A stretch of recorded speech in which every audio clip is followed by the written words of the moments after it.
U.S. Government, Unit 1, The Foundations of American Government. Chapter 1, People and Government. You probably ride in or drive a motor vehicle at least once a day. Have you ever thought of how difficult travel would be without paved roads or traffic signals? Providing services such as road construction and road safety is just one of the purposes of government. This section focuses on the origins and purposes of government. Scholars have written about the origins and purposes of government for centuries. The state. Many words that we use to discuss government come from ancient Greece and Rome. For example, the word state comes from the Romans' word to stand. A state has a definite territory and an organized government with the power to make and enforce laws without approval from any higher authority. The United States is one of almost 200 states that exist today.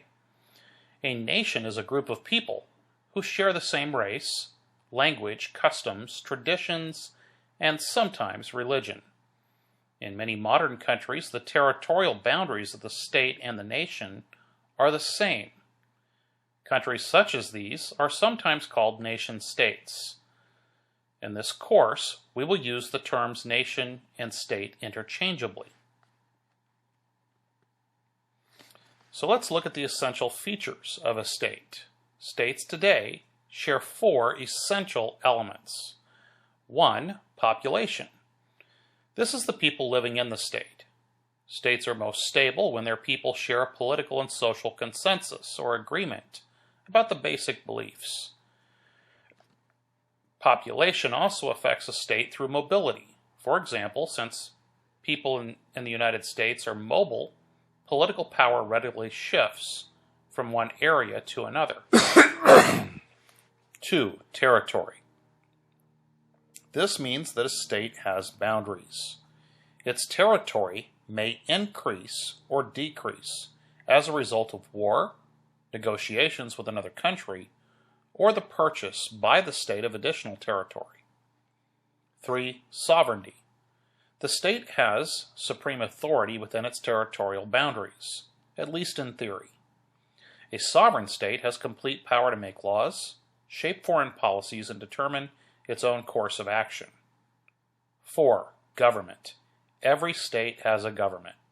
The government maintains social order, provides public services, and enforces its decisions. So now let's take a look at the theories on the origin of the state.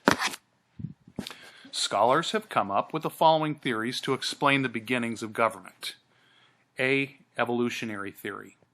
This theory states that the heads of families served as the earliest heads of government.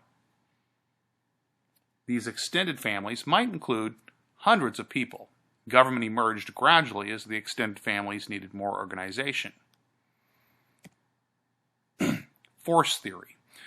This theory holds that government emerged when all the people in an area were forced to accept the authority of one person or group. Divine right theory. Many civilizations believed that God or gods chose rulers. According to this theory, God created the state and chose those born to royalty to rule it. Social contract theory. According to certain political thinkers, government came about when people agreed to a social contract. The people gave the state the power needed to maintain order. The state, in turn, agreed to protect its citizens. John Locke, a political writer in the 1600s, argued that when the government failed to preserve the rights of the people could break the social contract.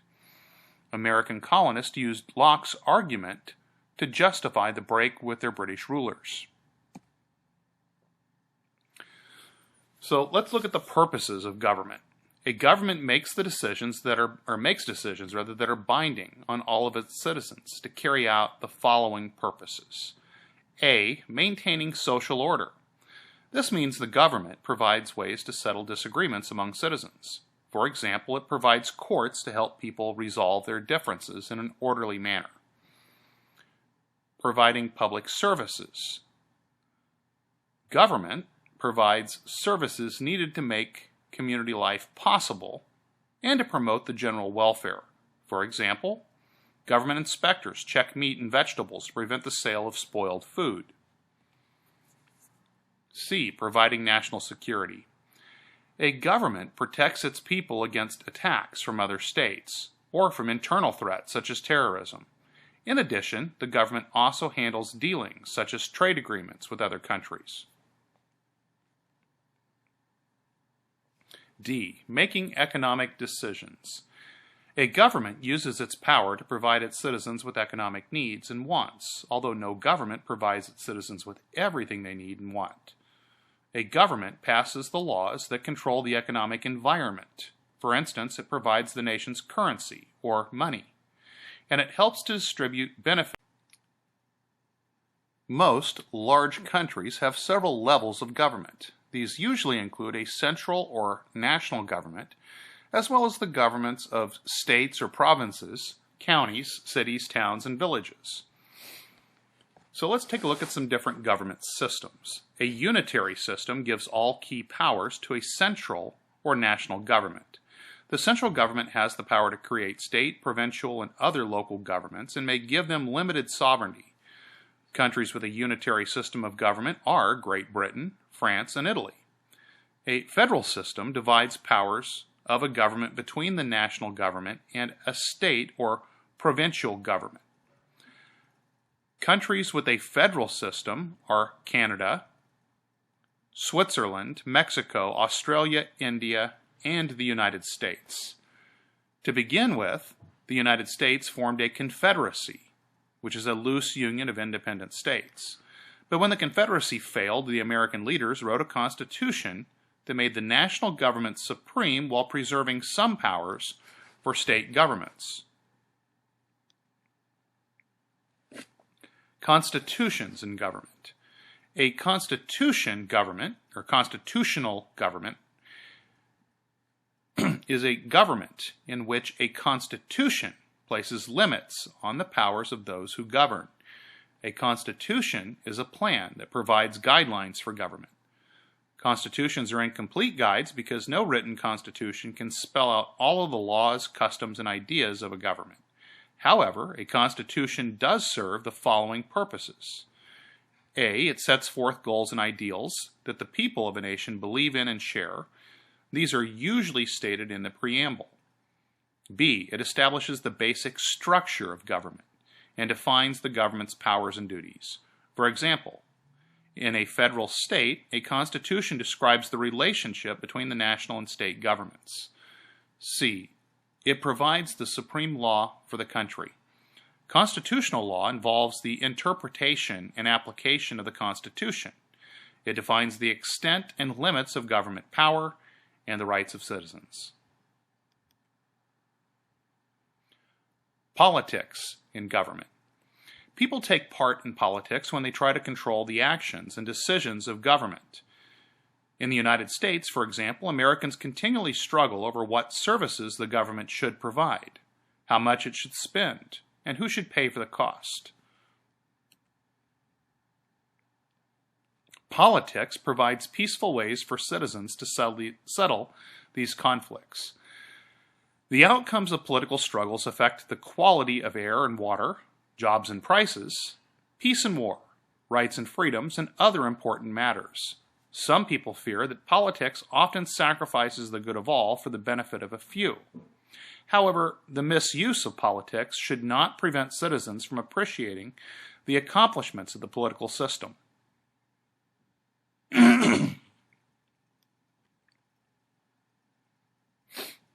Governing in a complex world.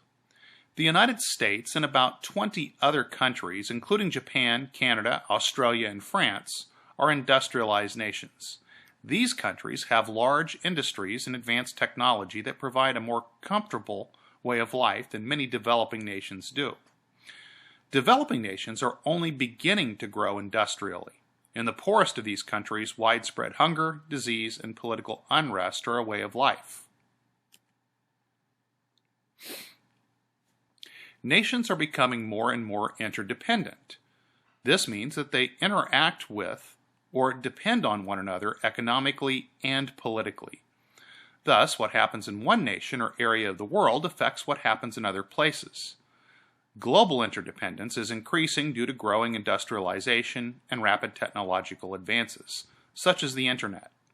Many developing states are very dependent on industrialized ones for economic aid, medical supplies and services, financial investment, help in handling national disasters, and military aid. Non-state groups also play a key role in international politics. These non-state groups fall into four categories. A.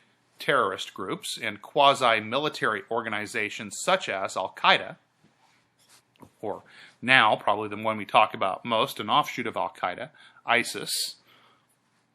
Political movements such as the Palestinian Liberation Organization, or PLO, and the Irish Republican Army, or IRA. Multinational corporations such as General Motors, Nabisco, Mitsubishi, and Sony. And international organizations such as the World Trade Organization, or WTO, which is composed of many nations working together for a common goal. The United States has a representative democracy that serves as a model of government for many people around the world. Today, democracies outnumber all other forms of government. Let's take a look at fascism. Benito Mussolini created fascism, which appealed to the lower middle class. It was based on extreme nationalism and featured economic, social, and political mobilization. The benefit of the state was more important than the individual needs, and it was considered to be the final stage in the evolution of capitalism. Fascism is the political opposite of communism, but both fascist and communist had totalitarian governments and used violence to suppress opposition. And here you see a quote from Mussolini. Everything for the state, nothing against the state, nothing outside the state. So looking at the major types of government, you have an autocracy. This is probably the oldest type of government. The power and authority to rule are in the hands of a single individual. Some examples would include a totalitarian dictatorship. That's one form of autocracy in which the government tries to control all aspects of the social and economic life. Nazi Germany was an example of a totalitarian dictatorship. A monarchy is another form of autocracy. A king, queen, or emperor who exercises the supreme powers of government is an absolute monarch. Monarchs ruled in medieval Europe under the social hierarchy of feudalism. An example of an absolute monarch is the king of Saudi Arabia. In a constitutional monarchy, a monarch shares governmental powers with an elected legislature or acts mainly as a ceremonial head of state. Great Britain, Sweden, Japan, and the Netherlands have constitutional monarchies. An oligarchy. This is a system of government in which small groups holds power, or which a small group, rather, holds power. The government of China is an oligarchy since the Communist Party and the armed forces control the government. Democracy. This is any system of government in which the people rule. In a direct democracy, the citizens govern themselves by voting on issues individually. In a representative democracy, the people elect representatives and give them the power to make the laws and run the government. In a republic, elected representatives are responsible to the people. Representative democracy, republic, and constitutional republic mean the same thing to most Americans. However, not every democracy is a republic. For example, Great Britain is a democracy, but not a republic. So let's look at the characteristics of democracy. One is individual liberty. Government in a democracy works to promote the kind of freedom in which all people have an equal opportunity to develop and use their talents to the fullest extent possible. 2. Majority rule with minority rights. People usually accept the decisions made by the majority of voters in a free election. The Constitution helps ensure that the rights of individuals in the minority are protected. However, this is not always the case. For example, the U.S. government imprisoned more than 100,000 Japanese Americans in relocation camps during World War II because it feared that they would be disloyal. 3. Free elections. Free elections in a democracy have the following characteristics. Everyone's vote carries the same weight. All candidates have the right to express their views freely. Citizens are free to help candidates or support issues. Legal requirements for voting are kept to a minimum, and citizens may vote by secret ballot. 4. Competing political parties. A political party is a group of individuals with a broad common interest who organize to nominate candidates for office, win elections, conduct government, and determine public policy. Rival parties give voters a choice among candidates. They also help to simplify and focus attention on important issues. The political party or parties out of office serve as the loyal opposition, criticizing policies and actions of the party. The soil of democracy. Democratic government is more likely to succeed in countries which have the following qualities. A. Active citizen participation. Citizens who are able to inform themselves about issues, vote in elections, serve on juries, work for candidates, and run for government office are more likely to maintain a strong democracy. B. A favorable economy. Democracy succeeds more in countries that do not have extremes of wealth and poverty and have a large middle class. Free enterprise also provides a base for making independent economic decisions in the United States. Since people control their economic lives, they are freer to make political decisions. C. Widespread education. Democracy is more likely to succeed in a country with an educated public. D. Strong civil society. A civil society is a complex network of voluntary associations, economic groups, religious organizations, and many other kinds of groups that exist independently of government. Examples are labor unions, churches, the Red Cross, etc. These organizations give citizens a way to make their views known to government officials and the general public.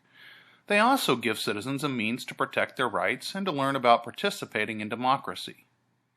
E. A social consensus. A country where most people accept democratic values such as individual liberty and equality.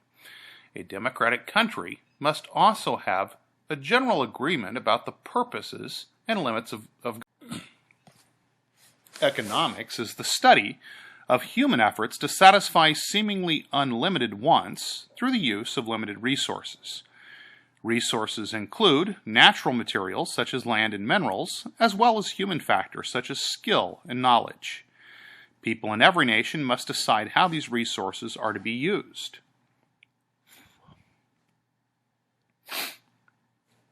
The role of economic systems. An economic system must answer the following questions. And this is true no matter what type of economic system a nation has. The system has to answer these questions. A. What and how much should be produced? B. How should goods and services be produced? And C. Who gets the goods and services that are produced? Each economic system, capitalism, socialism, and communism, answers these questions differently. Mercantilism. The main economic system used during the 16th to 18th centuries. The main goal was to increase a nation's wealth by imposing government regulation concerning all of the nation's commercial interest.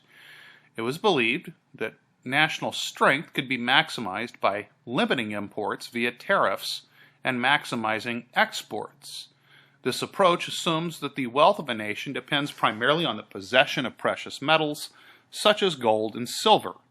Thus, this type of system cannot be maintained forever, because the global economy would become stagnant if every country wanted to export and nobody wanted to import. After a period of time, many people began to revolt against the idea of mercantilism and stressed the need for free trade.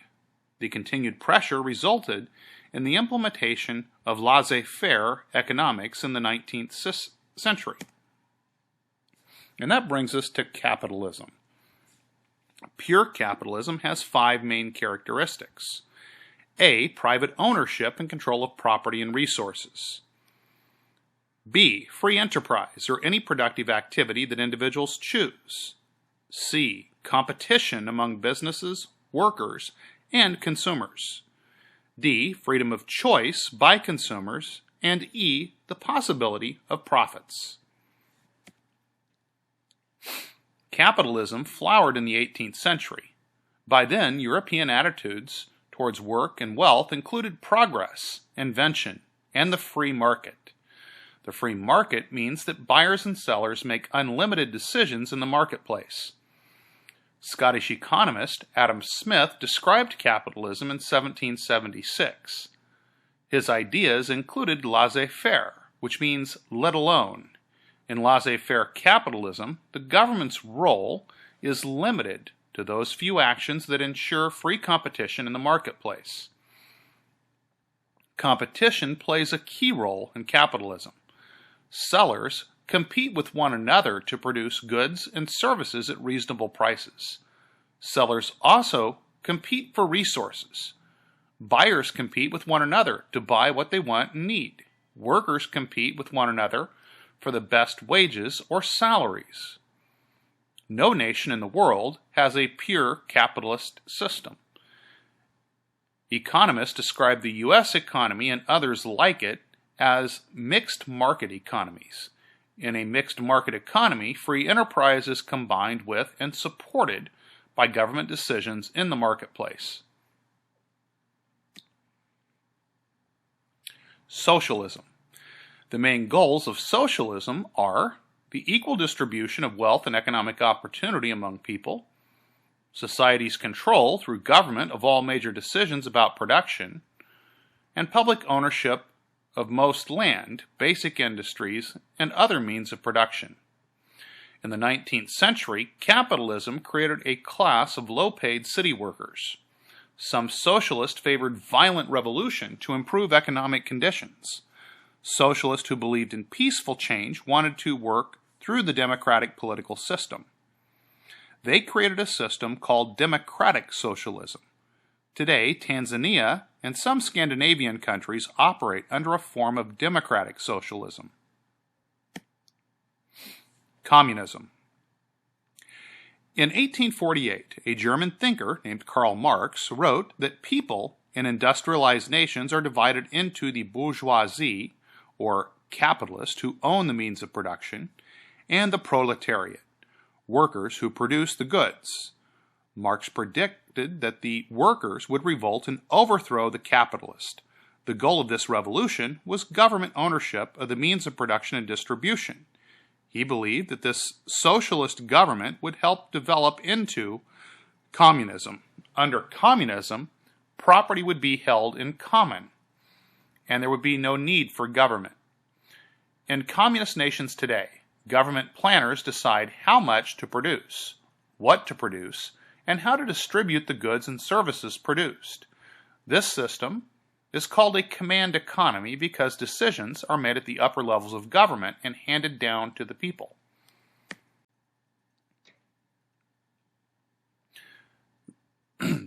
Chapter 2, The Origins of American Government.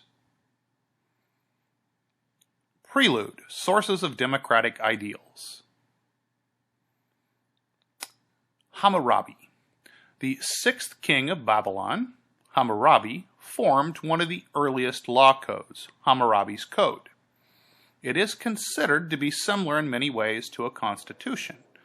Now, Hammurabi ruled over Babylon, which is what we now know today as basically the area of Baghdad in ancient Mesopotamia, which is where Iraq is located. Now we move into section 1 and look at the Greek roots of democracy. The geography of Greece influenced its centers of power. People lived either in mountain valleys or on islands forming city-states. A city-state is a small political unit featuring a city in the surrounding lands. The Greeks developed a unique version of the city-state called the polis. Typical Greek cities were built on two levels.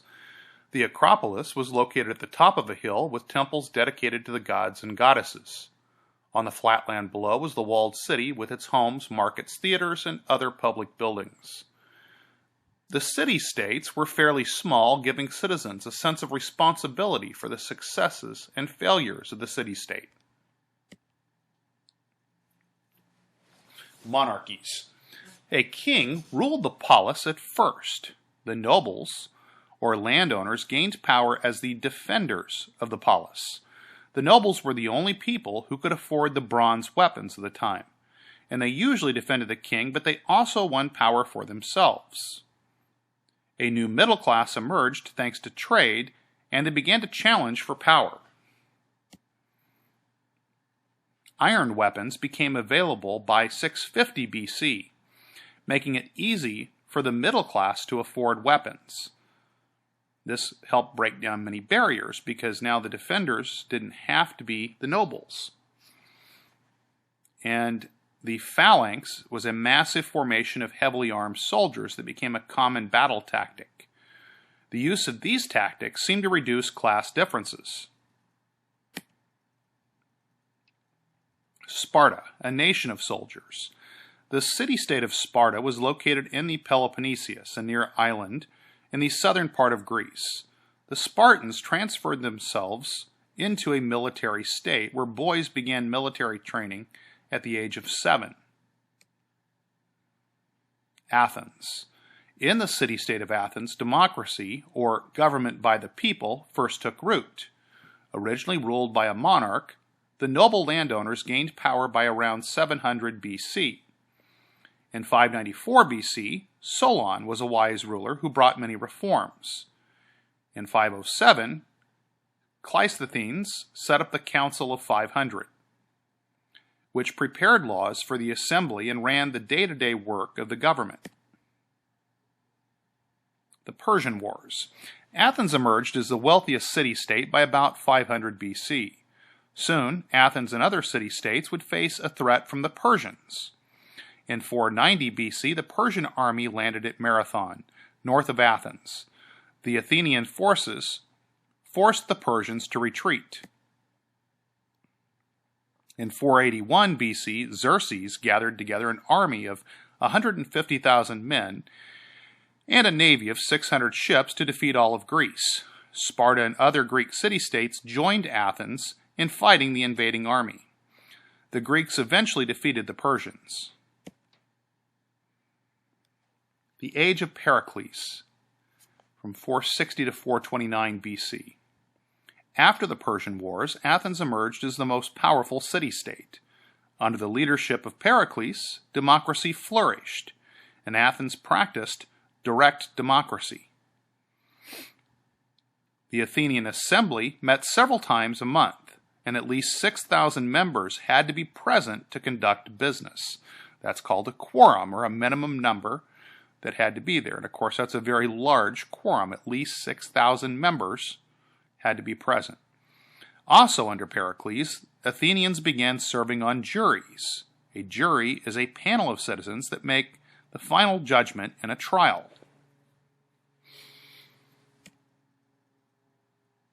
Pericles' funeral oration. In one of the earliest and greatest expressions of the ideals of democracy, Pericles gave an oration or speech after the funerals of Athenians slain in battle. It has become known as Pericles' funeral oration. The Peloponnesian War. The Peloponnesian War was a power struggle between Athens and Sparta. After 27 years, Sparta prevailed and democracy decreased in Athens after the war. And now we begin to look at the Greek philosophers. Philosophy, or love of wisdom, refers to an organized system of rational thought. Early Greek philosophers were concerned with the nature of the universe. Three of the greatest philosophers of the Western world are Socrates, Plato, and Aristotle. So here we have a look at Socrates. Socrates developed the Socratic Method, a technique of leading students to knowledge through questioning. So we all, no doubt, have seen this. As a teacher, I've used it. There are times when I may ask a question and get you to respond, and when you respond, you discover that you really kind of knew the answer all along. You found knowledge within yourself. And that's the Socratic method that was developed by Socrates. He believed that the unexamined life is not worth living. Socrates was accused of corrupting the youth and was put on trial and executed. Plato, a student of Socrates, is considered by many to be the greatest Western philosopher. He expressed his views of government in the Republic. Plato also believed that people could not achieve a good life unless they lived in a just and rational state. According to Plato, the ideal state has three groups: rulers, warriors, and commoners. Men and women would have the same education and equal access to all positions. The rulers would be philosopher kings.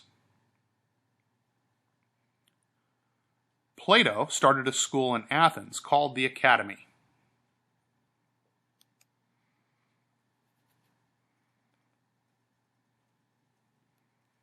Aristotle was a student at the Academy for 20 years and became Plato's most important pupil. Aristotle believed in three rational forms of government: monarchy, aristocracy, and constitutional government. He preferred constitutional government. Now we move into the Roman civilization. The Roman Republic. The Roman Republic was governed by a constitution which focused on the principles of separation of powers and checks and balances. The constitution was influenced by the struggle between the aristocracy, the patricians, and other Romans who were not wealthy, the plebeians. Only the patricians could hold public office. The Republic was governed by two consuls who would lead the army into battle. Civil law, the law as it applied to citizens, was overseen by a praetor. Eventually, another praetor was added to oversee the law as it applies to non-citizens. The Roman Senate. Originally, the Senate served as an advisory panel, and it consisted of about 300 patricians. But by the 3rd century BC, the Senate had the power of law. Tribunes of the plebs. Conflict between the patricians and the plebeians led to the development of the tribunes of the plebs to protect the plebeians in 471 BC. The equality of all Roman citizens was an ideal that was never achieved. By 287 BC, all were equal according to law, but a select group of patricians and plebeians controlled political offices. Roman law. One of Rome's greatest contributions to Western government was its legal system. The 12 Tables was Rome's first legal code.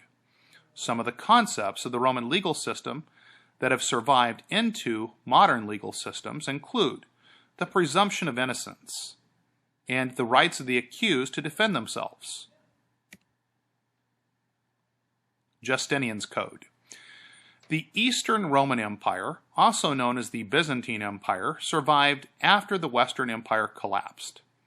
Under Justinian, who ruled from 527 to 565 AD, the Roman law code was reformed, and he set up a body of civil law that became known as Justinian's Code.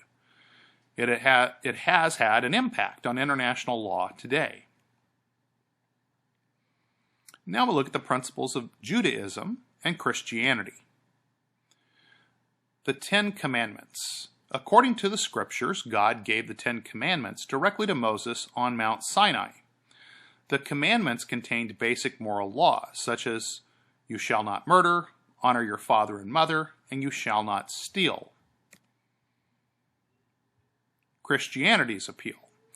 Christianity flourished despite the persecution, largely because it was more personal than other Roman religion. Now, it's important to note here, because I'm kind of skipping ahead here, maybe leaving out some details, but Judaism was a popular faith amongst a group of people known as the Hebrews, and they eventually came under Roman law and lived in the area known as Judea. Now, Christianity also began to flourish right around the early 1st century A.D., and inspired by a religious teacher named Jesus Christ, who his followers believed he was the Son of God, and yet he also was God himself. And so initially the Romans were not Jews per se, or Christians, at least not in terms of the government. And very early on, the Christian church was heavily persecuted in Rome. Christ himself was crucified. Many of his followers, according to Jewish tradition, were also killed, particularly under Emperor Nero. They faced tremendous persecution. Peter was crucified upside down. The Apostle Paul was beheaded. Many other Christians were burned at the stake or sacrificed to lions. And that was all part of what went on in the early history of Christianity. But despite this persecution, it flourished largely because it was more personal than other Roman religion, and it offered salvation and a sense of community, and it appealed as well to the poor, because it was a religion for all classes. For example, Jesus had said, "The meek shall inherit the earth." So it had a clear appeal to those people that were not wealthy. And this brings us now to the Edict of Milan. Constantine became known as the first Christian emperor, and in 313 AD he issued the Edict of Milan, officially declaring tolerance of the Christian religion in the Roman Empire. So they went from being a religion that was officially persecuted under the Emperor Nero, but under Constantine, there's official government tolerance of the Christian religion. And then, in the late 4th century, Theodosius the Great established Christianity as the official state religion. And so it kind of came full circle. From being this religion that was persecuted, it became the official religion. And this brings us now to a look at the Christian church. As the Christian church grew, it established a hierarchy of the clergy, or people authorized to perform religious ceremonies. Each community had its own priest, and priest answered to bishops. Eventually, the Bishop of Rome, known as the Pope, emerged as the head of all bishops. And of course, that's still the basic structure of the Roman Catholic Church today. So looking at the medieval church, after the fall of the Roman Empire, disputes within the church led to a split within the church in 1054. The Eastern Church became known as the Orthodox Church, and it was the church in many nations, including Russia, Greece, Bulgaria, and Romania, a lot of Eastern Europe, and Greece for that matter. A good portion of what we now know as Eastern Europe, these nations have embraced the Orthodox faith. The Western Church was headed by the Pope and became known as the Roman Catholic Church. The Roman Catholic Church came to be a powerful force in Western Europe, and the clergy came to be very powerful and often wealthy. Now we're going to look at the Middle Ages and beyond. And this brings us to Charlemagne, king of the Franks. He was crowned the first Roman emperor since 476 by Pope Leo III, whose power was besieged by rebellious Romans. A new civilization emerged in Europe during the Middle Ages, from about 500 AD to about 1500, that blended the Roman legacy with Germanic traditions and the influence of the Christian Church. At this time, the primary social structure or hierarchical structure was one of feudalism.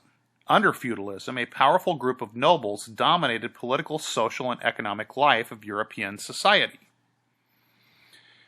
Now we look at England. In 1066, William the Conqueror defeated King Harold, the Anglo-Saxon king, and in doing so, he became the king of a combined Anglo-Saxon/Norman England.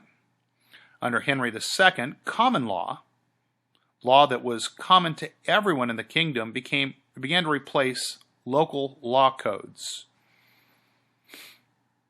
And then we had the Magna Carta. In 1215, a group of nobles forced King John to sign the Magna Carta.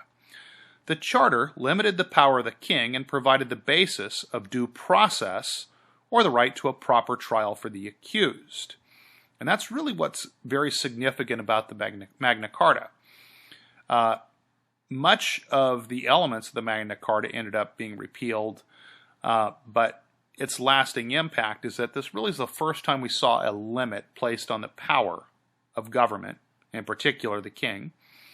And like I said, it provided the process, or provided the basis of the concept of due process, having the right to a proper trial if you're accused. Then we saw the formation of Parliament. During the reign of Edward I, which began in 1272, Parliament emerged as a force largely in response to Edward's plans to unite England, Wales, and Scotland under his rule by force. The formation of Parliament was an important step in the process of self-government. It evolved into two houses, the House of Lords and the House of Commons. Then we look at the High Middle Ages, from about 1000 to 1300. During the 11th, 12th, and 13th centuries, the population of Europe exploded. Monasteries spread across Europe, making the church a large part of the lives of peasants. During this period, the great Italian city-states emerged, the Crusades took place, and the philosophy of scholasticism grew under thinkers like Thomas Aquinas, and most of the notable Gothic cathedrals were built. Then we head into the Reformation. In 1517, Martin Luther published the 95 Theses, questioning many of the teachings of the Catholic Church. The original intent was to reform the Catholic Church, but it eventually led to the Protestant Reformation. Instead of just the church being reformed, it actually ended up leading to a split, which is why now you have some churches that are known, of course, as Catholic, and then you have other Christian churches that are known as Protestant. Those are basically sects of the church that split off from the Roman Catholic Church. The Reformation led to a split in the church into the Catholic and Protestant churches, and soon there were splits in the new Protestant church, and a series of religious wars followed. The religious wars finally ended in 1648 with a series of treaties that became known as the Peace of Westphalia. Chapter 3, the U.S. Constitution. Our chapter objectives under Section 1, the structure and principles, are to describe the structures and the principles, behind the Constitution. Under Section 2, the three branches of government, our objectives are to summarize the powers, duties, and roles of the three branches of the federal government. Under Section 3, amending the Constitution, our objectives are to itemize the ways of proposing and ratifying amendments to the Constitution. And finally, under Section 4, the amendments, our objective is classifying amendments by type, those dealing with individual rights, those reflecting societal change, and those affecting the structure and the powers of government. Section 1, Structure and Principles. The preamble sets forth the goals of the government.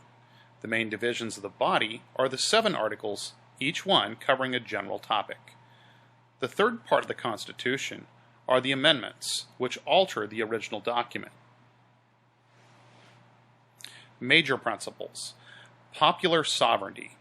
This is the cornerstone of the Constitution, and it means rule by the people. Federalism, which means that power is divided amongst the federal government and the states. Separation of powers. The executive, legislative, and judicial branches all have separate powers. Checks and balances. Each branch exercises some power over the others to prevent any branch from becoming too powerful. Judicial review. The power of the courts to make certain that no laws are passed that violate the rights of citizens under the Constitution. Limited government. The Constitution limits the powers of government. Section 2. The three branches of government. The legislative branch. Article 1, Section 8 specifies the powers granted to Congress. Congress handles a much greater number of bills today than it originally did. The executive branch. The Founding Fathers recognized the need for a strong executive, so they gave the President broad and vaguely described powers. Article 2, Sections 2 and 3 describe the specific powers of the President. The presidency has changed tremendously over the years. Modern presidents have such busy schedules that they are timed to the minute. The judicial branch. The U.S. has two levels of courts, federal and state, each with its own jurisdiction. The subject of the case and the parties involved determine the jurisdiction. The modern federal court system dates from 1891, but the Supreme Court exercised important power beginning in 1803, using judicial review. Shared power and conflict. It is necessary for the executive and legislative branches to cooperate some to get things done. Some conflict is inevitable. Some conflict has been caused by the expansion of presidential power. Congress has the power to limit judicial authority, but it has been reluctant to use it. The Supreme Court is dependent on the executive and the legislative branches to carry out their decisions. Chapter 4. The Federal System. Our chapter objectives for Section 1 on national and state powers are to distinguish among the expressed, implied, and inherent powers of the federal government, and to compare the federal powers with state powers. For Section 2, Relations among the States, our objectives are to explain how the Constitution regulates interstate relations. Section 3, Developing Federalism, our objectives are to examine views of and growth of federalism. And last, Section 4, Federalism and Politics, our objectives are to summarize the impact of federalism on politics. Section 1, National and State Powers. The division of powers. Under a federal system, powers are divided between the national and state governments. The federal system in the United States has changed over the history of our country. National powers. The expressed powers allow the national government to levy taxes, coin money, make war, raise an army and navy, and to regulate interstate commerce. The elastic clause of the Constitution gives the government implied powers to carry out the expressed powers. The inherent powers are the powers that the government exercises just because it is a government. The states and the nation. The reserved powers belong strictly to the states, which may exercise a power that is not delegated to the national government, reserved to the people, or denied them by the Constitution. The Supremacy Clause makes U.S. acts and treaties supreme. Concurrent powers are exercised by the national and state governments independently. The Constitution lists powers that are denied to both the national and the state governments. Guarantees to the states. The states are guaranteed a republican form of government, protection from invasion and domestic violence, and respect for their territorial integrity. The admission of new states. Congress has the power to admit new states to the Union. Congress or the President may set the conditions for admitting a state. Once a state has been admitted, it is equal to every other state. The National Governors Association. The National Governors Association helps states' governors solve common problems. By joining together, they become active in national policymaking. States are obligated to conduct and pay for all election of federal officials and to consider the ratification of constitutional amendments under the Constitution. Courts as umpire. The Supreme Court and the federal courts settle disputes between the states and the national government. The Supreme Court has supported the supremacy of the national government. Section 2. Relations among states. Interstate relations. The Constitution requires each state to recognize the laws of all other states in civil matters, but not in criminal matters. This means that, for example, things like a marriage. If a couple is married in one state, their marriage would be recognized in all 50 states because that's a civil matter. But criminal matters are another story. If somebody violates a crime and is charged in one state, the other state doesn't have to recognize those criminal charges.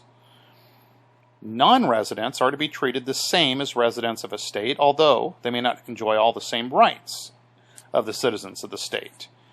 Criminals fleeing to other states may be returned to their home state by extradition, which is the legal process through which one state government surrenders an accused criminal to another state. States use interstate compacts or agreements among themselves, but they must be approved by Congress. If one state sues another state, it is tried by the Supreme Court. Section 3. Developing Federalism. States' rights versus nationalist.